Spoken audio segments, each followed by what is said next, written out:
Kijana wangu karibu sana. Asante sana mama. Nike binti yangu kipenzi, huyu ndiyo yule kijana uliyeniambia?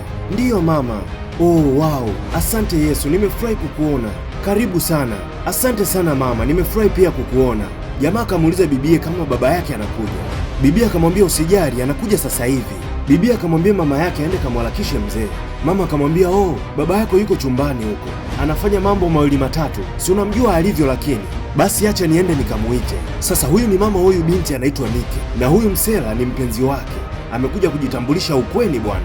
Basi mama akarudi kutoka kumuita mzee akiwa na shangwe vibaya. Mzee naye akuchelewa akawa amekuja. Mzee akamwambia kijana wangu karibu sana. Mwana akasema asante sana mzee. Ehe, jina lako ni nani? Naitwa Brandon mzee wangu. Na unajishughulisha na nini?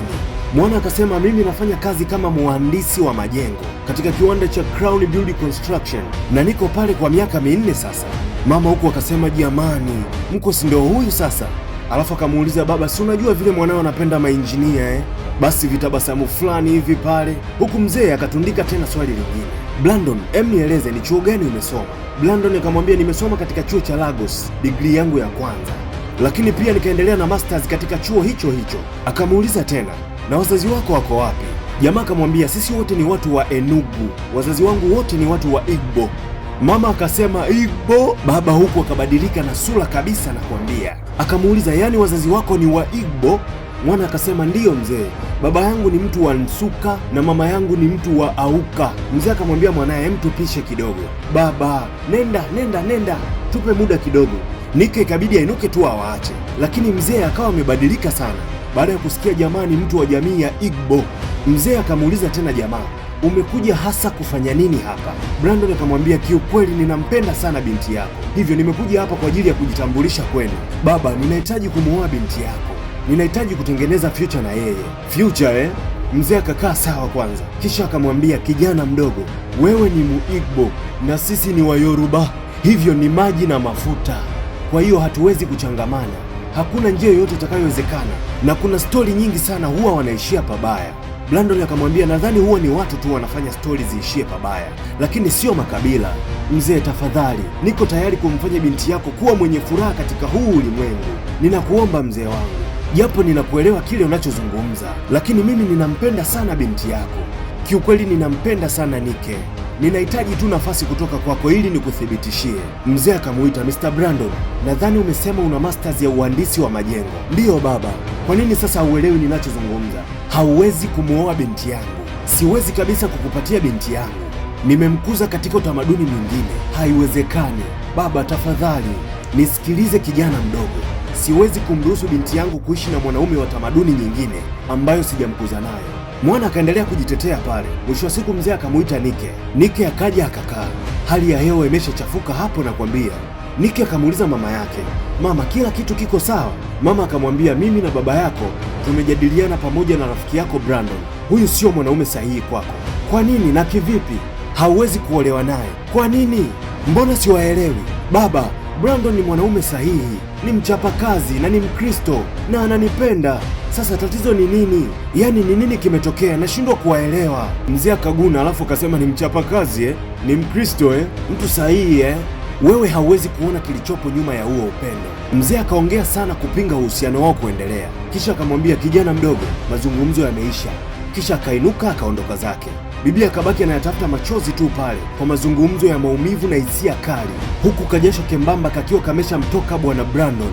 Aisee, usiombe hii kitu ikukute mzee, yaani unalambishwa pipi alafu mwenye nayo anaondoka nayo. Basi mwana akamwambia bibie, nitakupigia, alafu akainuka akaondoka. Kesho usiku Nike akaja kwa baba yake na kumuomba wazungumze. Mzee akamwambia hapana baba, tafadhali naomba tuzungumze. Kama ni kuhusu Brandon sitaki kuzungumzia hilo, nimeshatoa maamuzi yangu. Lakini baba, hii siyo sawa. Kwa nini hautaki kunifurahia? Kwa hiyo ninapaswa kufurahia ukiwa unapoteza asili yako mbele ya macho yangu? Unataka nikushangilia ukileta mwanaume wa tamaduni nyingine na kabila jingine ndani ya nyumba yangu? Napaswa nisherehekee? Mimi ni mtu wa tamaduni bwana. Lakini baba, hauwezi kumkataa mtu kwa sababu ya tamaduni aliyotokea. hilo ni jambo lililo nje ya uwezo wake. Kwa hiyo nataka nijifanye sitambui mambo ambayo huwa yanatokeaga, yaani nisahau kila kitu ambacho nilishawahi kukisikia, niachane na historia nilizosikia kwenye familia nyingine. Lakini baba, hii haihusiani na historia za wengine. Mungu ameniambia Brandon ni mume wangu. Mzee akamwambia na mimi Mungu ameniambia. Mnajua nyinyi watoto wa siku hizi mnamzungumzia sana Mungu linapokuja jambo la kihisia. Bibie kwa sauti ya kulia akawa anasema, ni nini sasa napaswa kufanya?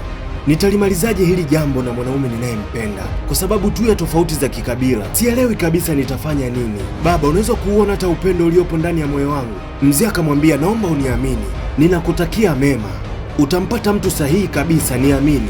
Bibi akamwambia, Brandon ni mtu ambaye ninaendana naye, utampata mume, lakini kwa huyu Brandon hapana. Basi mzee akawa amemkazia binti yake na akaufunga mjadala. Kesho yake jioni tunamwona Brandon akiwa amekaa maeneo, ni kama kwenye restaurant fulani hivi. Kumbe alikuwa akimsubiri bibie Nike, na yeye akawa amefika. Akamwambia Nike, nilikuwa na wasiwasi sana, nilihisi hautakuja tena. Kisha wakakaa, jamaa akamwambia, nimefurahi sana kukuona. Ni nini tutafanya sasa? Tutamwaminishaje baba yako? Tunapaswa kufanya kitu Nike. Nike akamwambia, samahani, haitawezekana tena. Nike naye kabadilika. Jamaa akamwambia, Nike, haupaswi kusema hivyo, tunaweza kulifanikisha hili jambo, tusilipuuzie hili jambo bwana. Kwani hamna njia yoyote ninayoweza kumwelewesha baba yako na kumpa sababu za maana kwa nini tunataka kuwa pamoja? Nike akarudia tena, samahani, mimi sina kitu kingine cha kufanya. Mwana akawa haelewi kabisa, yaani bado atafuta namna ya kwenda kuzungumza na baba yake Nike akubali kumuoa binti yake. Bibi akamwambia Brandon, nimejaribu sana kuzungumza na baba, hauwezi kubadilisha chochote kwa baba yangu. Kisha akamwambia, ninapaswa niondoke sasa. Baada ya hapo akainuka akaondoka, lakini bibi inaonekana ni kama ameshamwachilia jamaa moyoni kabisa. Basi baada ya Nikea kusepa zake, jamaa akabaki amekaa mwenyewe tu pale. Na huu ndio ukawa mwisho wa episode 1. Ulikuwa na mimi Mr. Poza. Ili kuendelea kupata simulizi zaidi, usiache kusubscribe na kuturn on notification bell. Have a good day.